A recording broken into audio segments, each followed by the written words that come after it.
Last month, a rider walked away from what should have been a simple parking lot drop. Helmet looked fine, no cracks, no visible damage. 3 weeks later, same rider, minor fender bender at 25 miles per hour.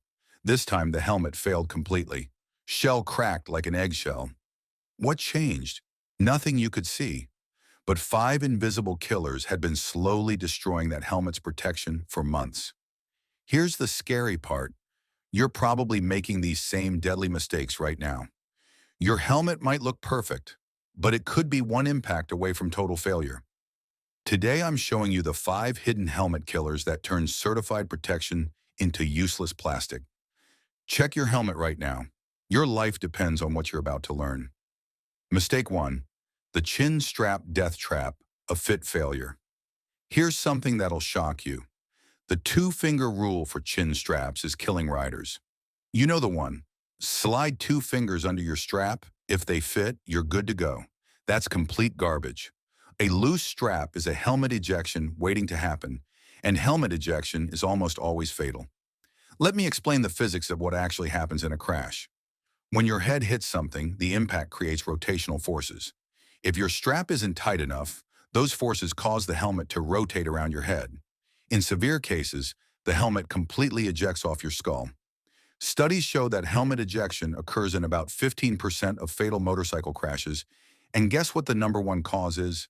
Improper strap tension. The problem with the 2-finger rule is that it assumes all fingers are the same size, and that loose is somehow safe. It's not. Your helmet needs to be tight enough that it can't rotate more than an inch in any direction when you grab it and try to twist it. If you can move it around easily, you're riding with a false sense of security. Here's how to actually secure your helmet properly. First, understand your buckle system. Most quality helmets use D-ring systems because they're more secure than quick-release buckles. With D-rings, you thread the strap through both rings, then back through the first ring. Pull it tight, I mean really tight. It should feel snug against your throat, not comfortable. Now here's the test that matters. Grab your helmet with both hands and try to rotate it side to side and up and down. If it moves more than an inch in any direction, it's too loose. Tighten it until you can barely move it at all. Yes, it'll feel tight at first. You'll get used to it, and that tightness could save your life. The difference between D-ring and micrometric buckles is crucial too. D-rings lock under load. The more force applied, the tighter they get. Micrometric buckles can actually loosen under extreme force. That's why most racing organizations require D-rings. If it's good enough for professional racers hitting walls at 180 miles per hour, it's good enough for your commute. Here's what most riders don't realize. A properly fitted helmet should be uncomfortable for the first few rides. If it feels perfect from day one, it's probably too loose. The padding will compress over time, and what feels tight today will feel normal in a week. But even if your helmet fits perfectly and the strap is properly tensioned, there's a silent killer working against you every single day. Mistake 2. The 5-year EPS death clock, the age factor. Your helmet has an expiration date, and it's probably already passed. The motorcycle industry doesn't want you to know this, but that EPS foam liner inside your helmet is slowly dying from the moment you first put it on. Every ride, every hot day, every drop of sweat is breaking down the very thing that's supposed to save your life. Here's the science they don't teach you. EPS foam works by crushing in a controlled manner during impact. Those tiny foam cells are designed to collapse and absorb energy. But here's what happens over time. Humidity, sweat, and simple aging cause those foam cells to become brittle and lose their ability to compress properly. Instead of crushing smoothly to absorb impact, aged EPS shatters like glass. The Snell Foundation and ECE standards both acknowledge this. They recommend replacing your helmet every 5 years from the manufacture date, not from when you bought it. That means if your helmet sat on a shelf for 2 years before you bought it, you've only got 3 years of safe use, not 5. But here's where it gets really scary. Studies show that EPS foam loses about 2 to 3% of its impact absorption capacity every year, even if you never crash. After 5 years, your helmet is only absorbing about 85% of the impact energy it was designed for. After 7 years, that number drops to around 75%. Would you ride a bike with brakes that only work 75% as well? Of course not. The timeline is critical to understand. Most manufacturers stamp a production date somewhere on the helmet, usually inside the EPS liner or on a sticker under the comfort padding. It's often coded, but here's how to read it. Look for a format like 0423, which means April 2023. Some use different systems, but there's always a month and year indicator. Here's the problem. That like new helmet you bought used, or the one that's been sitting in your garage for 8 years, is a hidden danger. The shell might look perfect, the padding might smell fresh, but the EPS liner has been slowly degrading the entire time. It's like driving on tires that look perfect, but have been sitting in the sun for a decade. They'll fail when you need them most. The scary part is that this degradation is completely invisible. You can't see it, you can't feel it, and you won't know it's happened until it's too late. That's why the 5-year rule isn't a suggestion. It's a safety requirement based on material science. Time doesn't just kill the EPS liner, though. It's also destroying your helmet shell, especially if you're storing it wrong. Mistake 3. The invisible UV shell killer, storage neglect. Here's the killer most riders never see coming: ultraviolet radiation.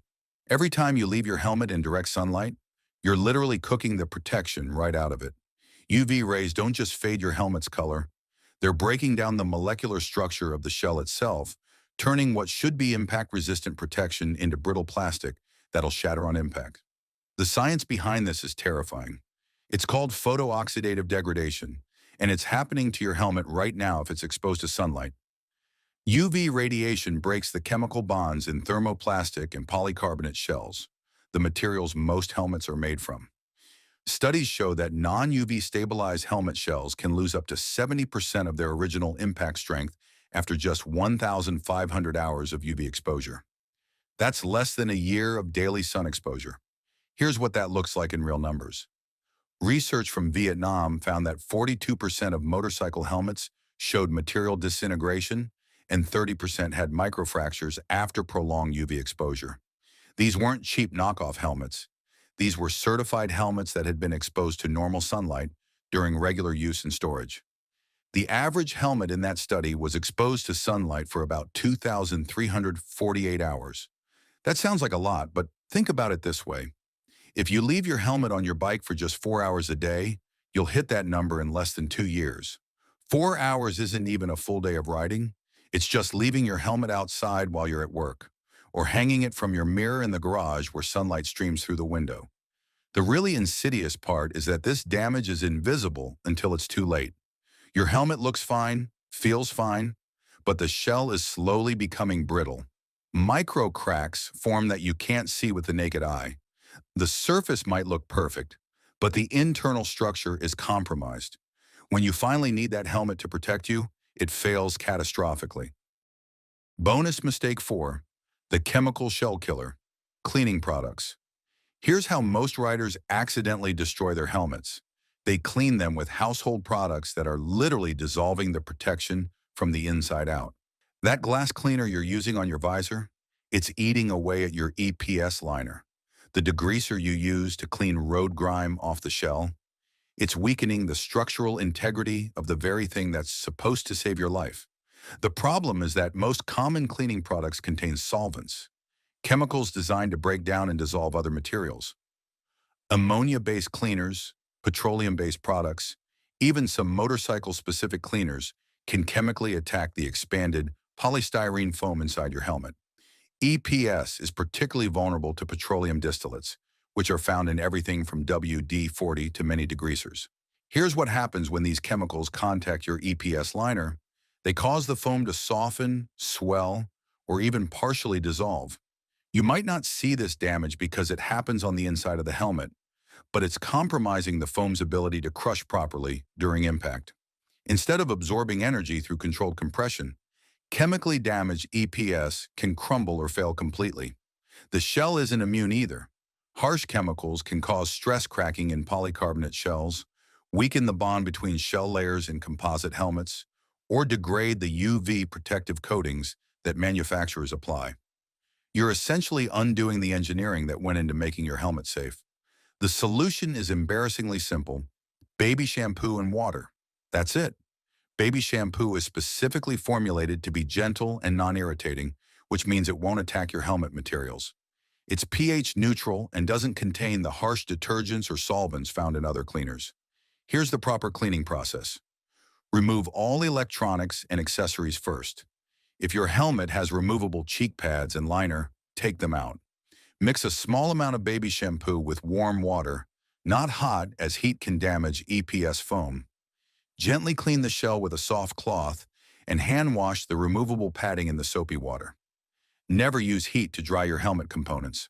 No hair dryers, no direct sunlight, no radiators. Air dry everything completely before reassembly. Heat can warp the EPS liner and damage the shell materials. The cleaning mistake that kills isn't just what you use, it's what you don't clean. Sweat and body oils are acidic and can break down materials over time. Regular gentle cleaning actually extends your helmet's life by removing these corrosive substances. Bonus mistake 5. Overlooking visor quality. The optical lie. Your visor isn't just a windscreen, it's a critical safety component that can mean the difference between seeing a hazard and becoming one. Yet most riders treat visor replacement like an afterthought, riding with scratched, pitted, or optically distorted shields that compromise their vision when they need it most. Here's the vision trap that catches riders. A scratched visor doesn't just reduce clarity, it creates dangerous optical effects, especially at night. Those scratches scatter light from oncoming headlights and street lamps, creating halos and starbursts that can temporarily blind you. Your reaction time plummets when you're trying to see through a spiderweb of scratches while being dazzled by scattered light. Deep scratches and pitting also create distortion zones in your field of view. Your brain tries to compensate for these distortions, but that compensation causes eye fatigue. After a long ride with a damaged visor, you're not just tired, your visual processing is actually impaired. The replacement threshold is simple. If you can feel scratches with your fingernail, or if you notice halos around lights at night, it's time for a new visor. Don't wait until you can barely see through it. Your vision is your primary safety system on a motorcycle. Quality matters more than you think. Cheap replacement visors often have optical distortion built right in. They're not manufactured to the same optical standards as OEM visors. That slight waviness you notice? It's causing your brain to work harder to process what you're seeing, leading to faster fatigue and slower hazard recognition. Anti-fog treatments and pin lock systems aren't luxury items. They're safety equipment. A fogged visor forces you to crack it open for airflow, which reduces impact protection and creates wind noise that masks important audio cues like approaching vehicles. These 5 mistakes, loose straps, age degradation, UV damage, chemical cleaning, and visor neglect, are silent killers that compromise your helmet's protection without any visible warning. Check your helmet today. Test the strap tension, find that manufacture date, audit your storage situation, switch to baby shampoo, and inspect your visor. These fixes cost almost nothing but could save everything. Your helmet is your last line of defense. Make sure it's actually defending you. These 5 mistakes, loose straps, age degradation, UV damage, chemical cleaning, and visor neglect, are silent killers working against you right now. Your homework starts today. Grab your helmet and do the strap test by trying to rotate it on your head. Find that manufacture date and count the years. Check where you store it and move it somewhere dark. Switch to baby shampoo for cleaning and inspect your visor for scratches. These simple fixes cost almost nothing but could save everything. Subscribe for more safety secrets that the industry doesn't want you to know.